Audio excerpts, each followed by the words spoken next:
The story of civil rights in America is one of grit, passion, and unyielding hope. At its heart was a man who walked into history with a quiet determination to make the world better. John Lewis, arrested over 40 times in his lifetime, not for breaking laws, but for breaking barriers. His legacy is a testament to the power of good trouble. His life serves as a reminder that the fight for justice demands not just courage, but also resilience, vision, and an unwavering belief in the potential for change. Born on February 21, 1940, in the segregated south of Troy, Alabama, John Lewis grew up amidst injustice. The son of sharecroppers, he saw the scars of racism etched in daily life. As a boy, he would often wonder why the world seemed so unjust. His parents, deeply aware of the dangerous consequences of challenging the status quo in the Jim Crow South, taught him to stay quiet and keep out of trouble. Yet, even as a child, Lewis's indomitable spirit sought change. He would practice sermons to the chickens in his family's yard, envisioning a better world where all people were treated with dignity. Education became a powerful tool for young John Lewis. In his early years, he attended segregated schools, often walking miles to reach them. Despite limited resources, he excelled academically and found solace in books. He devoured the works of great leaders and thinkers, drawing inspiration from the courage of those who had challenged systems of oppression.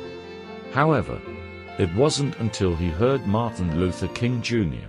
on the radio at the age of 15 that his path became clear. King's message of nonviolence and justice resonated deeply, planting the seeds of activism in Lewis's heart. Guided by the teachings of Martin Luther King Jr. and inspired by Gandhi's principles of nonviolent resistance, Lewis found his path. As a student at the American Baptist Theological Seminary and later Fisk University in Nashville, Tennessee, he joined the burgeoning civil rights movement. He quickly became a leading figure in the fight for equality, confronting hate head-on through peaceful demonstrations. It was here that Lewis honed his understanding of nonviolent resistance as a philosophy and a strategy.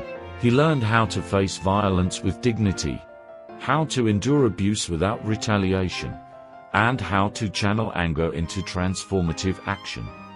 In 1960, Lewis and his peers organized sit-ins at segregated lunch counters in Nashville. These protests were met with hostility, arrests, and violence.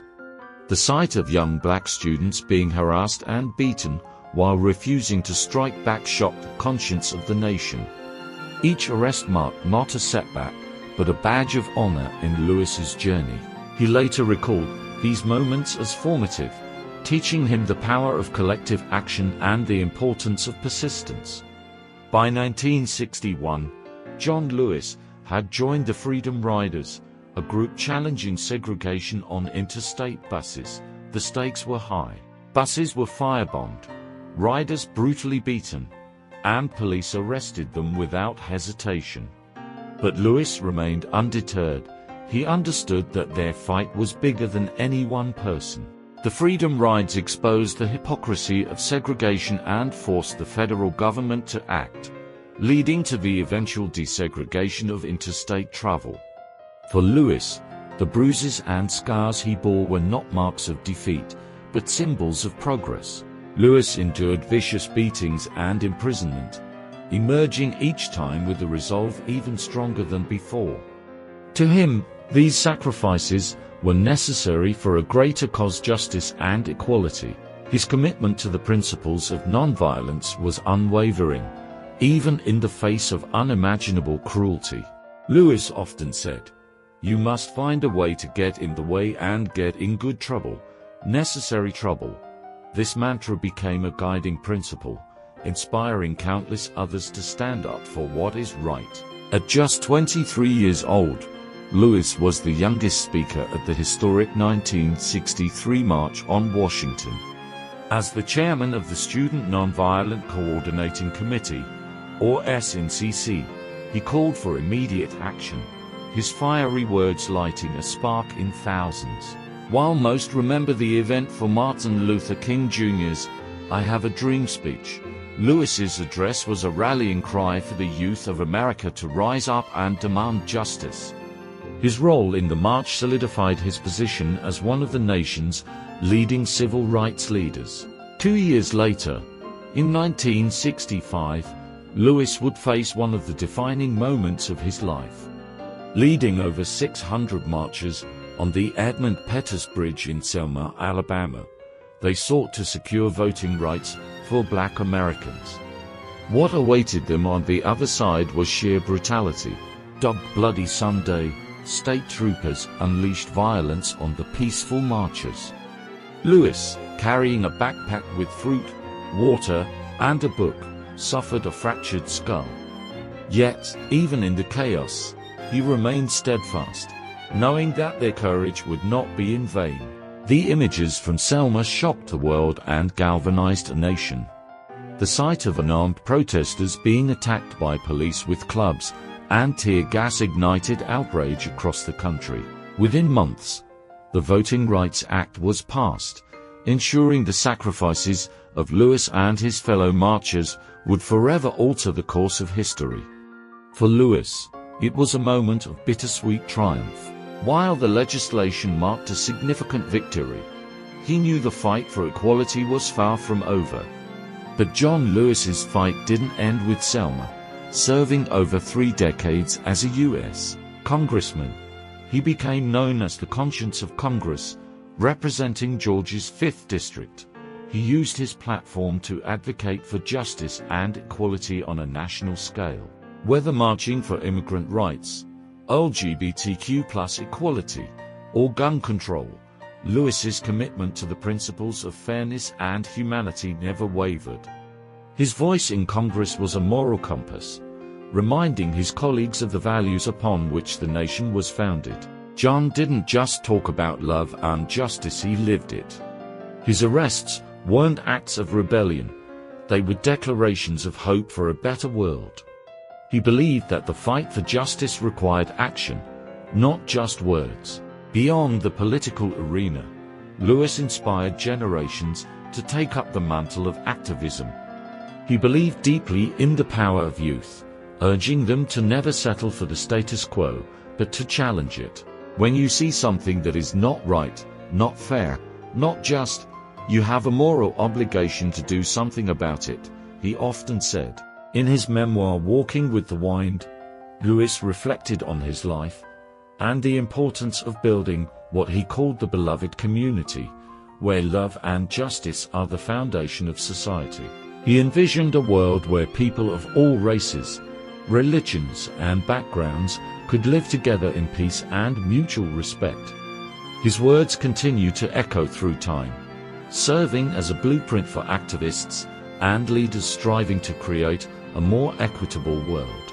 In 2011, President Barack Obama presented John Lewis with the Presidential Medal of Freedom, honoring a man who had dedicated his life to making America a more perfect union. For Lewis, the work was never about accolades, it was about people. He saw every achievement as a step toward fulfilling the promise of democracy. Even in his later years, he remained a tireless advocate, marching alongside young activists and lending his voice to causes that demanded attention. His legacy lives on in the movements of today, from marches for Black Lives Matter to fights for voting rights. The principles John Lewis fought for remain as vital as ever. His life's work serves as a testament to the enduring power of courage and conviction. Whenever I doubt myself, I think of John Lewis walking across that bridge.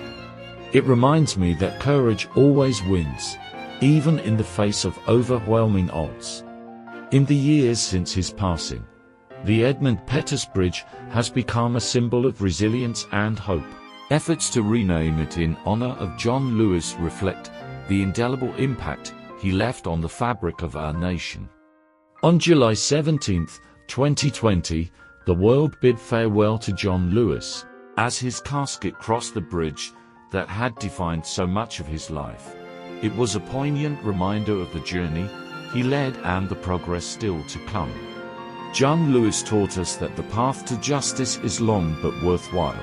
His arrests were more than acts of defiance. They were calls to action. Let his legacy remind us to stand, speak, and act for what is right. He showed us that each step toward justice, no matter how small, brings us closer to the world we aspire to create. In the words of John Lewis himself, "We may not have chosen the time, but the time has chosen us." What do you learn from John Lewis's experience? It's not just about reacting to injustice. It's about transforming that reaction into meaningful change. Whether you're facing a moment of bias or witnessing one, remember, every moment carries the potential to educate, to enlighten, and to evolve. We hope you enjoyed this intriguing story. Don't forget to like, share, and subscribe to stay connected with us. Let's keep sharing stories that move hearts and minds. Until next time.